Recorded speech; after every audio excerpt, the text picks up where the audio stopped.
Hello મિત્રો, જય માતાજી. જો આજે આપણે રોધવાની તૈયારી થઈ જશે. એમાં 11 અપ્પા એટલે આપણે 2 જાતનું રંધાશે. જુઓ બતાવું.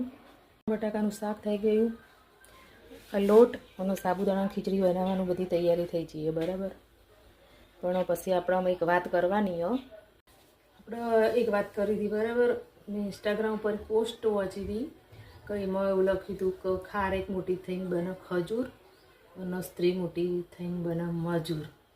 એટલે મારો કહેવાનો મતલબ એમ હોય કે આપણે ખરેખર મજૂર છીએ એમાં પગાર વિનાનો. તો મને તો એવી ફિલિંગ કોકદાર આવી જાય બરાબર. તમને જે ફિલિંગ આવી વાતો કરો તો કોઈને તો પર્સનલ નહીં, પણ આ તો એક વાત છે. તો આવી લખેલું હતું, પોસ્ટ કોઈ બનાવી હતી. તો ખરેખર ખારેક તો મોટી થઈને ખજૂર બને જ છે, પણ ખરેખર આપણે મોટા થઈને મજૂર બનીએ છીએ એમાં પગાર વિનાનો. તો તમારું કેવું શું થાય છે તો બતાવો કમેન્ટમાં. હેડો આવજો. જય માતાજી.